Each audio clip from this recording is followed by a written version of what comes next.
natural disasters, climate change, overcrowding. Big problems demand even bigger solutions.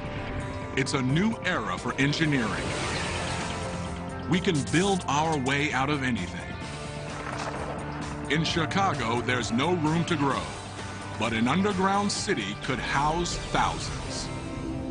This is mega engineering.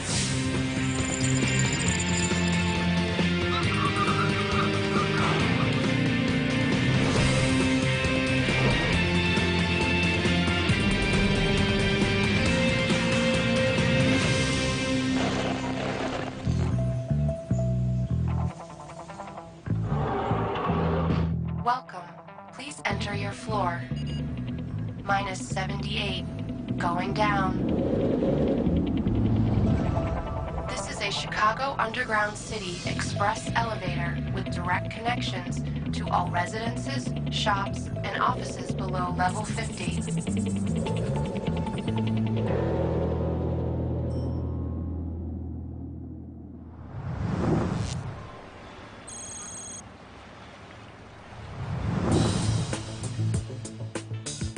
Chicago, Illinois, the nation's third most populous city, an iconic skyline, and an urban grid teeming with the daily rhythms of city life. But Chicago is a victim of its own success. 2.8 million people call it home, which means this great metropolis is under a daily assault. Almost 7 million commuters move in and out of the city every weekday. Even the suburbs, once an antidote to the chaos of city life, are clogged with traffic. Despite the improvements in the interstate highway system, the traffic is still growing. In fact, there is, as in all major cities, there's an hour delay at rush hour. When it comes to traffic, the second city is second only to New York, costing Chicagoland residents nearly 1 week per year of lost time, and the local economy over $4 billion annually. When suburbanites finally make it downtown, they find the L, one of the nation's oldest, busiest transit systems, bursting at the seams. Unable to expand to accommodate a growing ridership and an ever-widening definition of rush hour.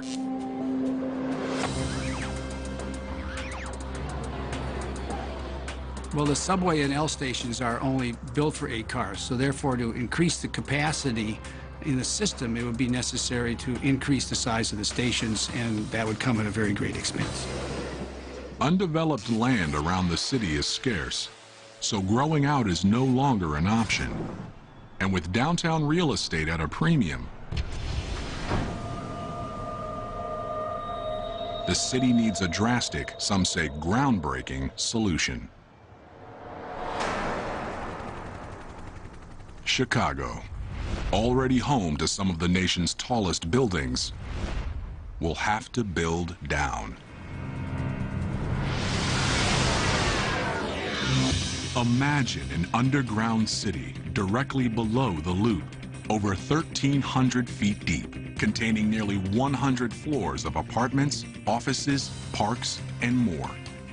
Room enough for tens of thousands of people to live, work, and play. It's the best solution to the Windy City space crunch.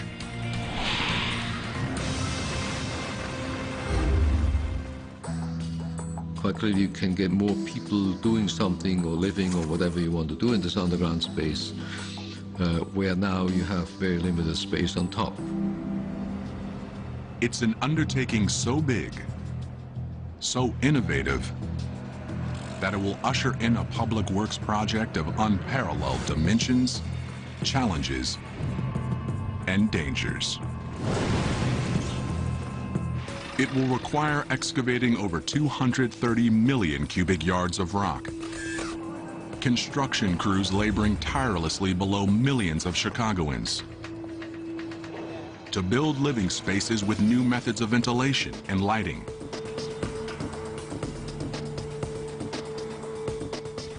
to ensure that the city beneath Chicago succeeds. It won't be easy, but it may be necessary.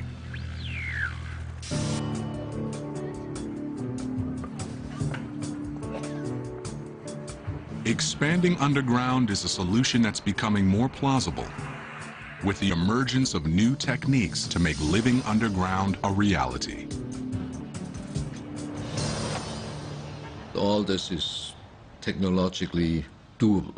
It comes then very quickly down to what is the other side of engineering, is what does this cost and how long does it take to build. Chicago is an ideal place for this bold experiment. From the ashes of the Great Fire of 1871, the city grew to become the epicenter of an architectural revolution, spawning the first skyscraper in 1885 and hosting the most influential World's Fair in history in 1893. By building underground, Chicago will cement its reputation as one of the most forward-thinking cities on the planet. But it may not be the first. Amsterdam is already proposing to make space below ground where none exists above. In this Dutch city, where streetcars, pedestrians, and 550,000 bicycles compete for space along narrow streets, the volume of cars is a growing problem.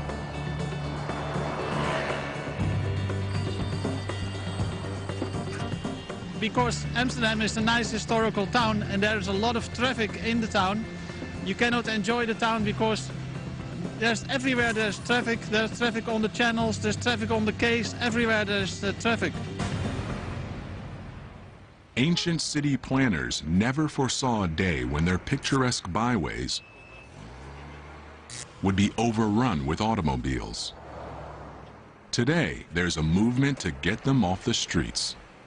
But to do that, while still maintaining Amsterdam's historic charm, it has to look towards a signature feature of its historic past: the city's canals.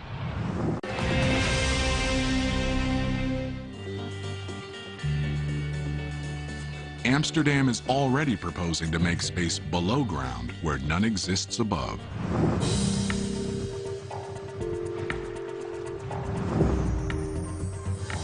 The plan?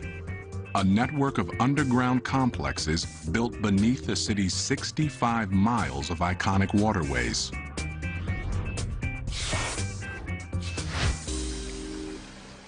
So we thought we bring a lot of functions who doesn't need daylight under the ground.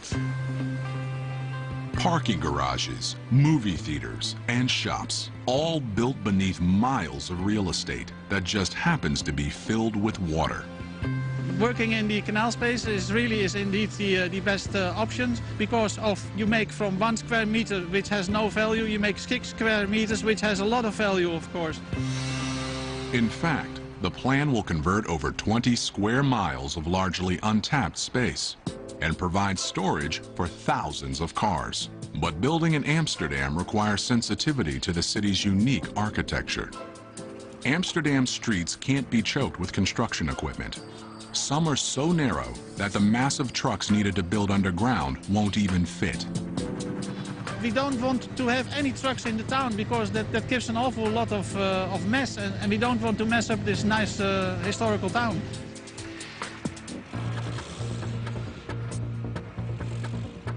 Even if crews could access the area from sidewalks, they'd be dangerously close to the city's narrow canal houses, precariously perched above the waterways. Let's say in Chicago, you have to drill a hole and you can place a house. It's a complete other way of building.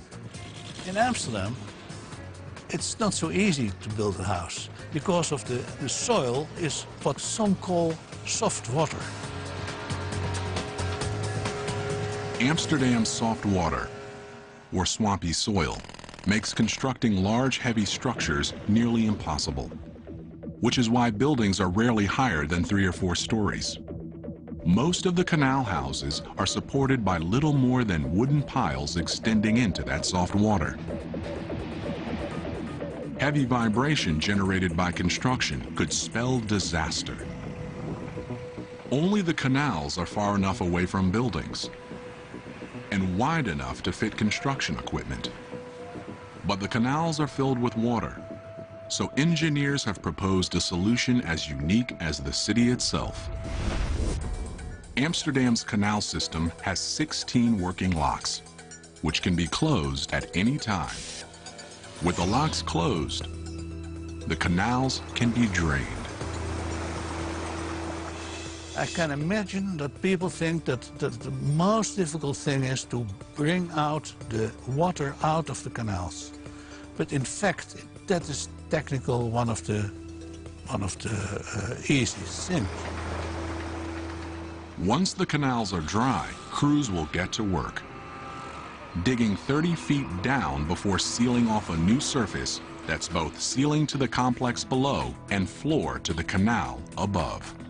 It's a solution that will not only minimize the risk to the thousands of buildings that abut the canals, but will also keep the city from having to shut down. Because we are working in the canal space, there is less inconvenience for the people. Later, restoring the canals is as simple as opening the locks. After we have finished it, the canal is exactly the same as it is now. Only there are no cars on the ground anymore, so you can enjoy the city and the nice historical houses. The project would remove thousands of cars from sidewalks, and if it works, it could spur other cities to take up the challenge. There's just one problem. Few cities have canals from which to access their downtowns. In Chicago, there's simply no way to dig up streets without paralyzing the city and infuriating millions. People are afraid of change. That's difficult. It's not a technical difficult, but it's very difficult to explain them. You get a better city. Chicago may be the perfect location for this subterranean experiment, because deep beneath the glass, steel, and asphalt of this historic city lies an even richer geological past. Well, I think it's easiest to think of Chicago geology as being a layer cake of widely differing geologic materials. The first layer is approximately 100 feet of glacial clay, loose, soft material that's barely suitable for large structures.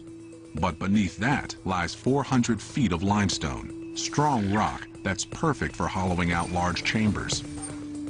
The limestone beneath Chicago is advantageous because it is stronger than concrete, typical concrete that we pour for structures. That layer is followed by over 100 feet of shale, an unstable rock that's less ideal for building. Shale is 5 to 10 times weaker than limestone. It is subject to this phenomenon that we call slaking. When exposed to water, it expands and fractures and degrades. Vertical access shafts could be drilled through the shale to the next layer of limestone, which extends for another 400 feet. It's a pattern that repeats again down to 1,300 feet before hitting a deep layer of sandstone. The top of that sandstone is weak, very weak, so weak, in fact, that it can be mined with a fire hose. That weakness means that the underground city could go no deeper. But it's the alternating sections of limestone that make Chicago an ideal location for this feat of geological engineering. And excavating limestone is something with which Chicago is already familiar. Here at the Vulcan Mine in Naperville, Illinois, 45 minutes from downtown Chicago, an active limestone and dolomite mine has been in operation for more than 2 years, with enough material left for decades more. Today, crews will descend 400 feet to excavate the latest level of the mine. Their goal is to remove thousands of tons of rock in one day. They do it through a process called drill and blast.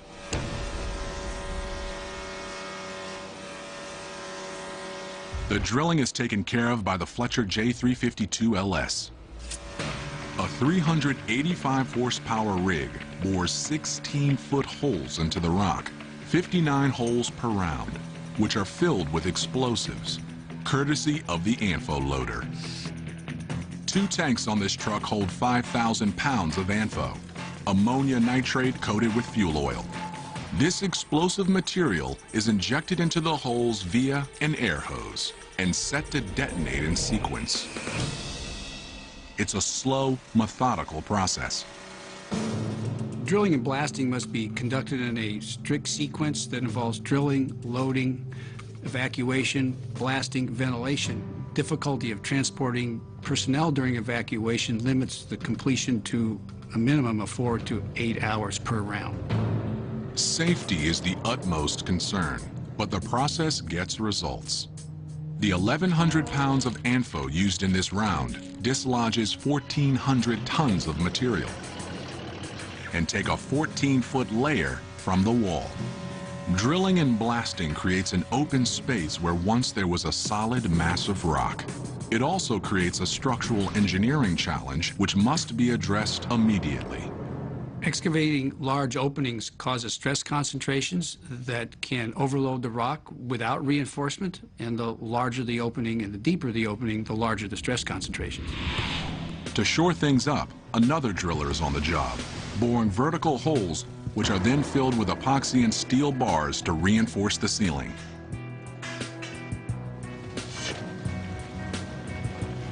After the blast, excavated material is removed via this conveyor belt and trucked to area construction sites to be used as aggregate, a crucial ingredient in concrete that can be put to immediate use in Chicago. If it's good material, which if you do this in the limestone in Chicago, that will be probably the case, you actually can use this material to fabricate concrete, some of which will go back into this underground city. Well, why transport it to the surface when you can keep it down there and manufacture the city on the spot? The underground city could use some of the material, but not all of it, leaving enough extra excavated material to pave over 30,000 miles of roads, which could stretch around the globe 1.5 times.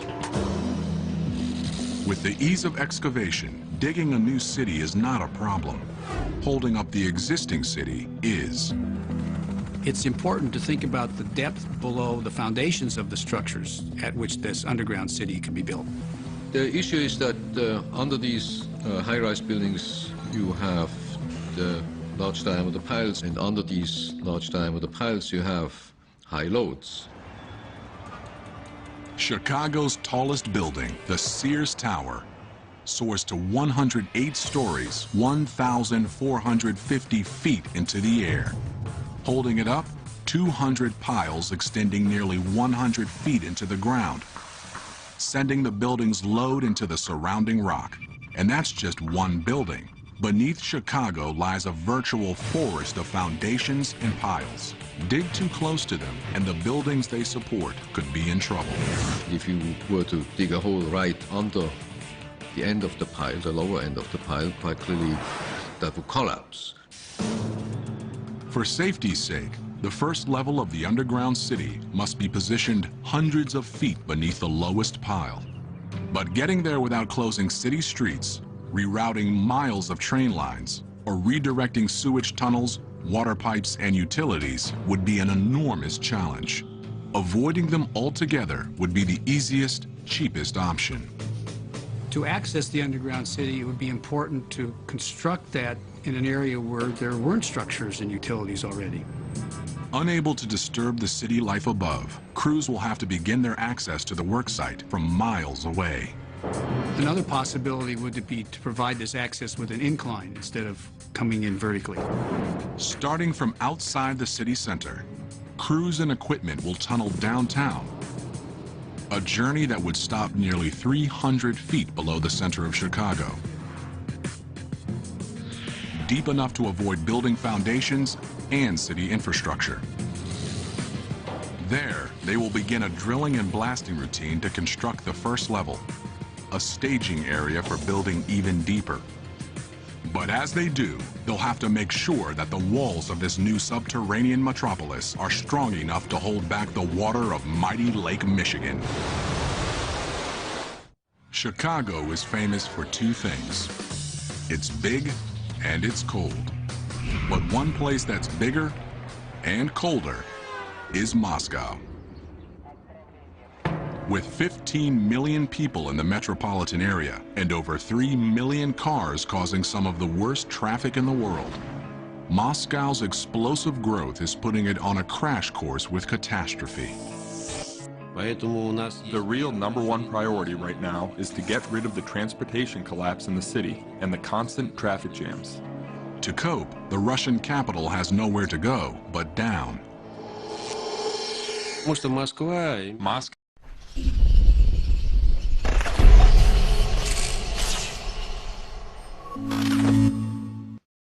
has a historic center. If we want to build anything and not ruin any historic architecture, we have to build underground. Russia is in the middle of an underground construction boom with 2 new projects that aim to save the city from its own success.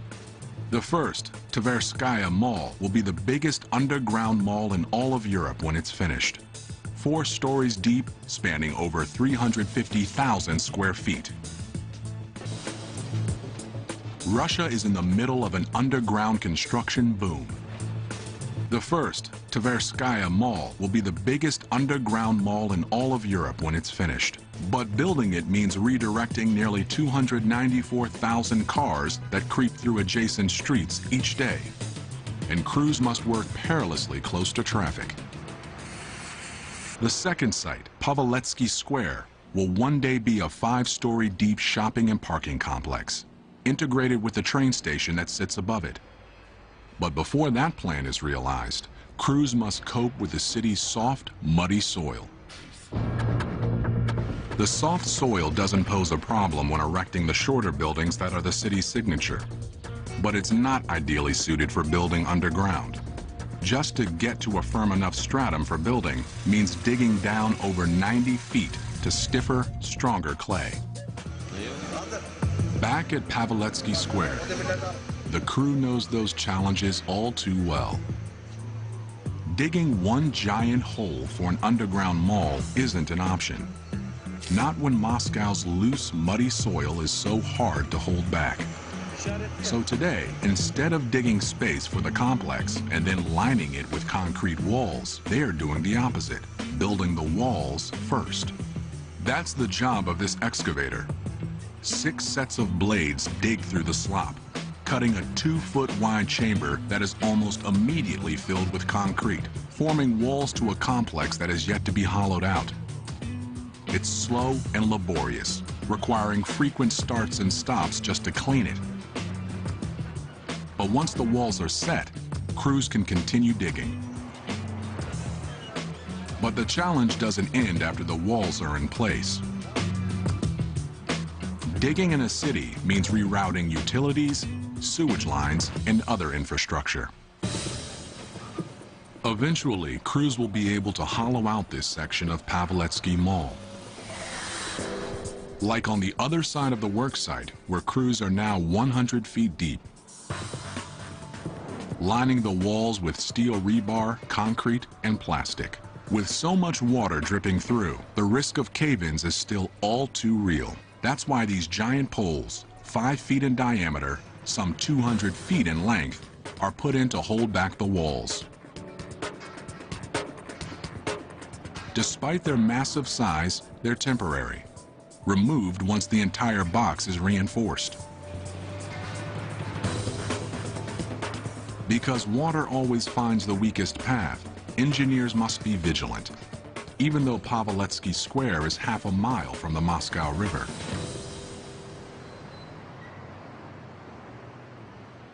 Imagine the dangers crews would face halfway around the world, back in Chicago. A city perched on the shores of a great lake. One could imagine Lake Michigan being right there. How does one control all that water from getting into an underground structure? Allowing water to seep in could lead to disaster.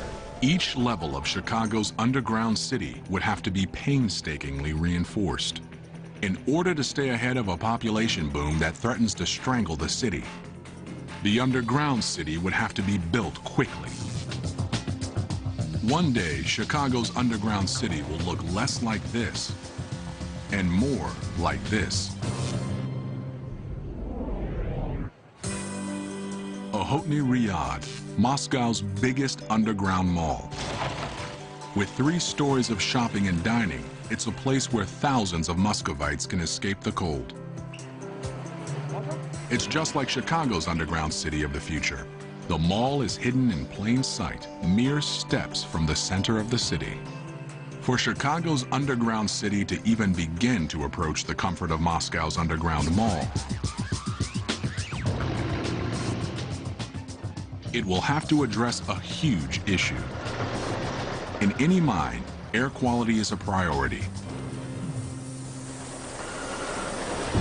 During construction, engineers can employ a ventilation method in use at the nearby Vulcan mine. This vertical shaft works to pull air in from the mine's access tunnels and directly up, making sure that dust and other contaminants don't linger for too long. This is a system meant to provide comfort and security to dozens of miners working 10-hour shifts. Replace them with thousands of residents living underground 24 hours a day, and the ventilation needs become far more complex. People will have to occupy these spaces for 50 to 100 years, whereas miners occupy the spaces for single digits of years as opposed to multiple decades.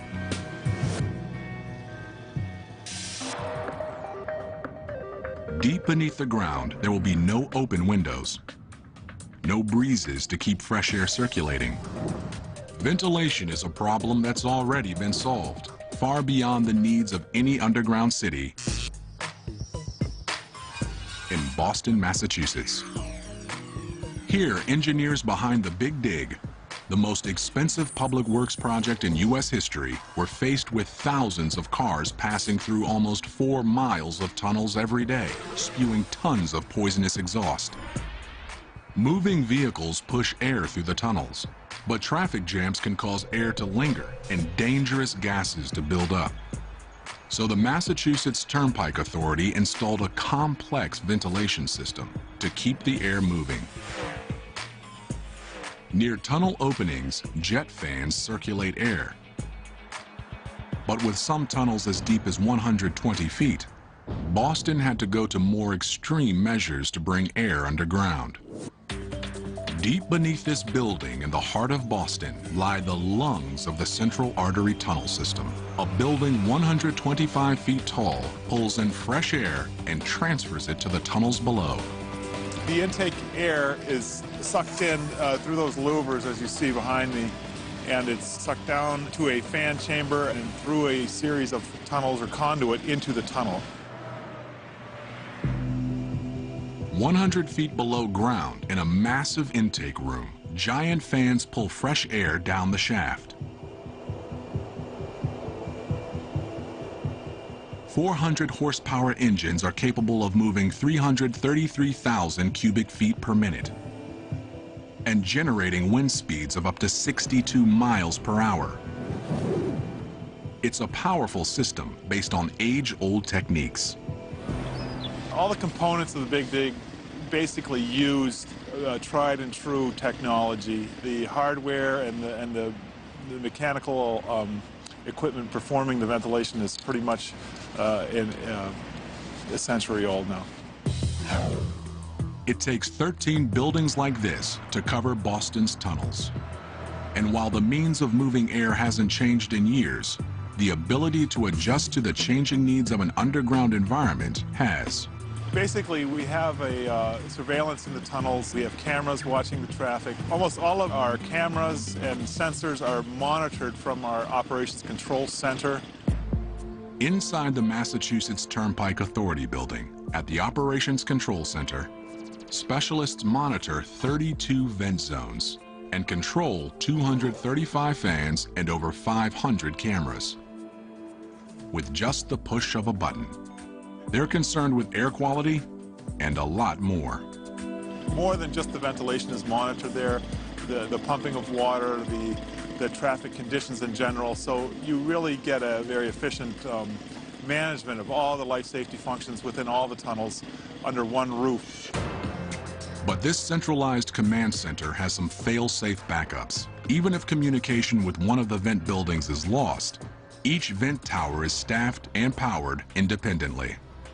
There are local controls within the vent buildings that we can still operate the fans by in a manual mode with personnel. Chicago's underground city will apply much of the technology used in Boston, only at 10 times the depth. The underground city's walls and floors will be lined with ventilation chambers. Fans at the bottom of the city will pull fresh air in through intake shafts located at the top, where it will descend down 1,300 feet and circulate throughout the city before returning to the surface to be exhausted. Regulating the airflow would require the kind of sharp monitoring used in Boston. You're living down there, so it's not just a transient air, and I'm sure you would probably have a much stricter requirement for the cleanliness of the air that you're breathing.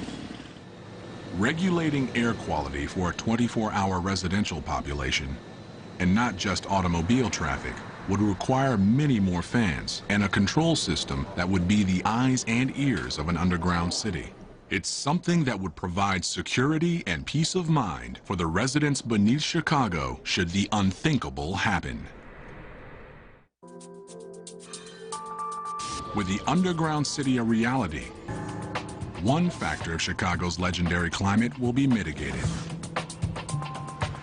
if not eliminated altogether.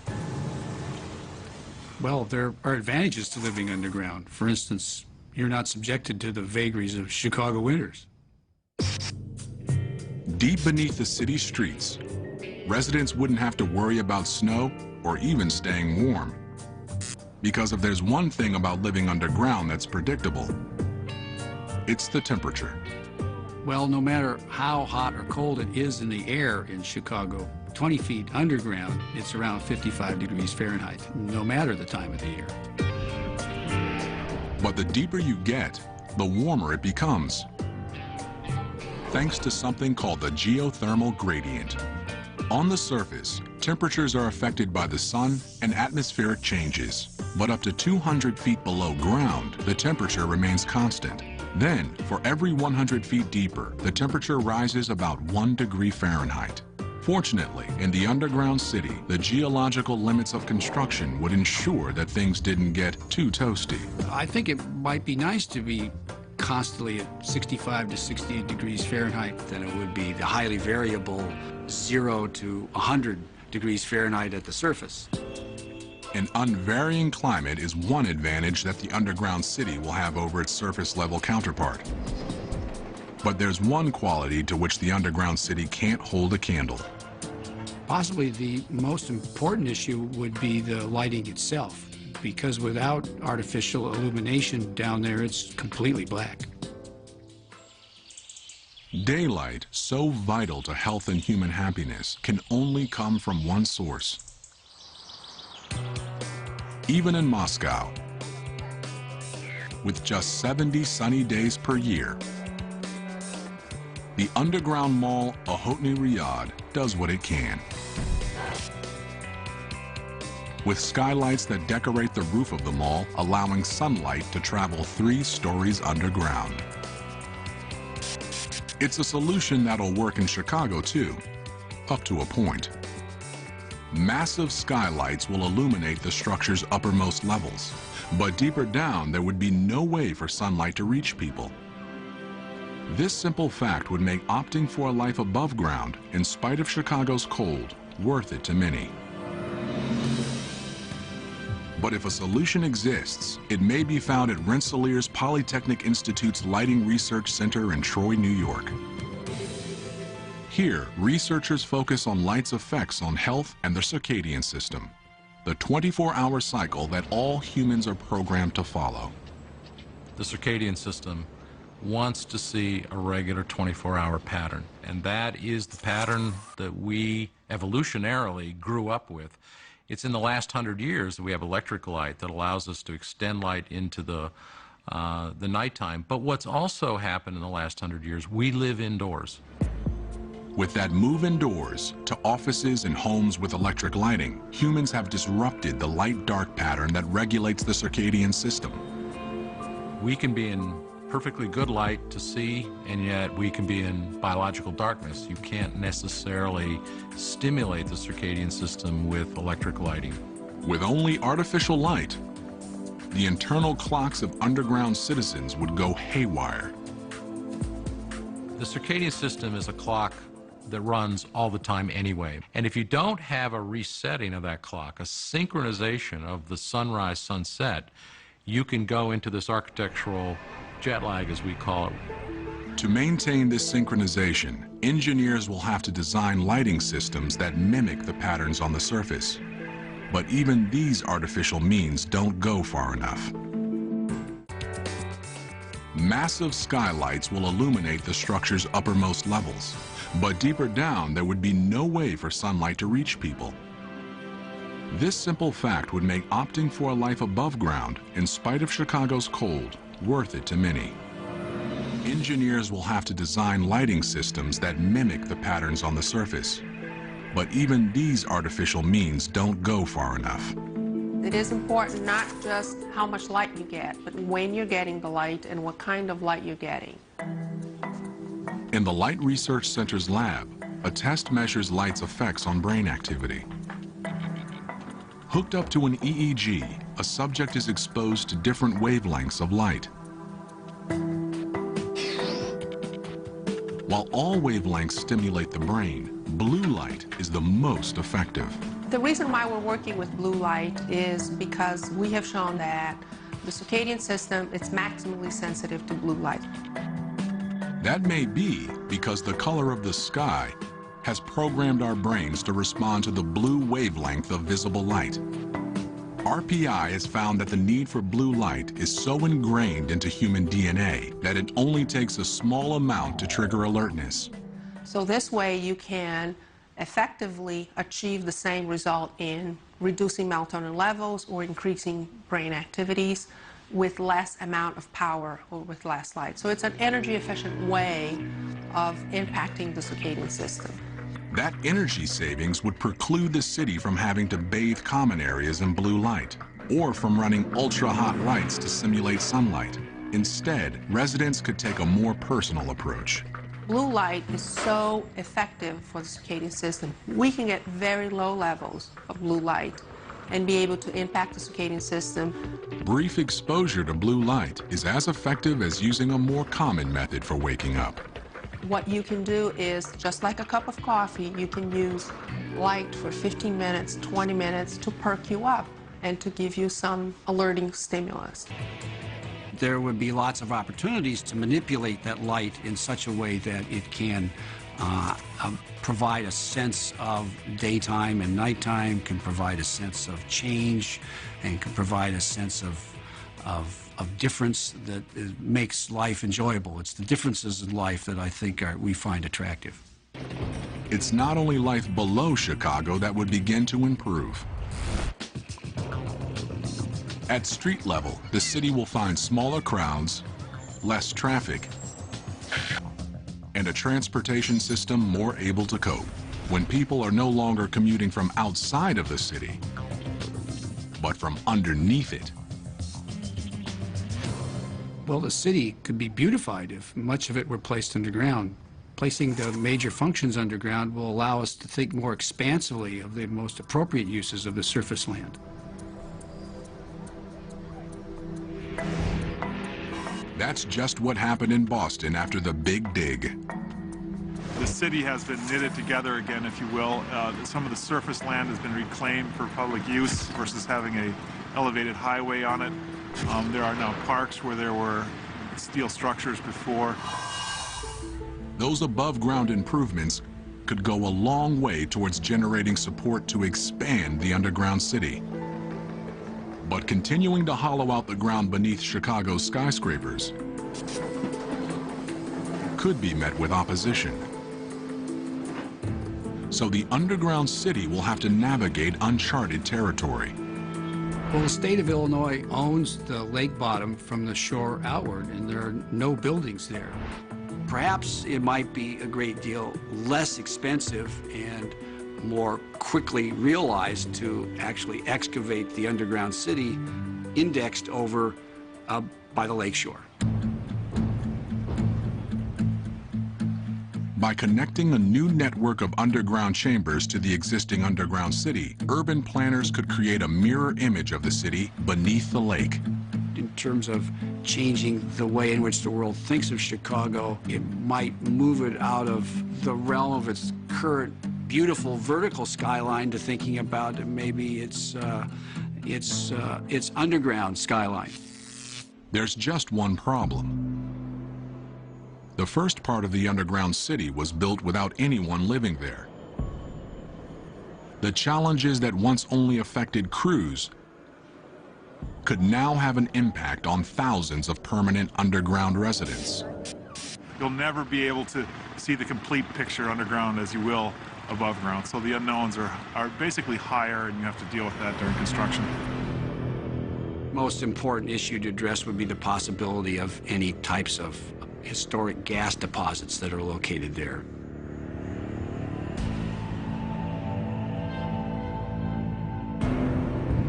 If crews accidentally stumbled upon a hidden gas line,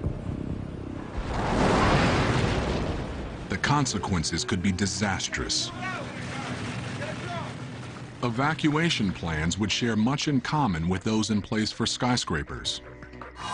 One can only think about the situation for tall buildings now. How many elevators would be necessary? How many stairwell cores would be necessary? Those same discussions would have to be held for the underground facility as well. But thousands of feet below ground, those considerations would be flipped upside down. With elevators inoperable, stairs would be the only means of egress. Those at the bottom levels would have to climb the equivalent of a 100-story building to escape. Not an option for the very young, elderly, or handicapped. Emergencies would require fast thinking and fast acting on the part of city officials, who would seal off trouble spots, protecting the rest of the city by flushing out dangerous gases. The technological challenges of building underground can be overcome. It will cost more or will cost less. But from a technical point of view, there's not much left today that we cannot do. The psychological challenges are another story. The question is, how much time would people spend on the ground? Where's the limit where people would say, no, I don't want to do that? But with cities bursting at the seams, struggling to keep up with a population boom, those concerns may be overridden by practical necessity. It will take some time for Chicagoans to accept the necessity of living underground. 10, 15 generations from now, if people have been exposed to nothing else but living underground, they will accept that. I think that, to be quite honest, humans are a very robust species, and they do get used to things that you don't believe they get used to. So I think humans would get used to living underground, and I would get used to living underground too. One day, people around the world will do more than just shop or drive underground. One day, we just may live there.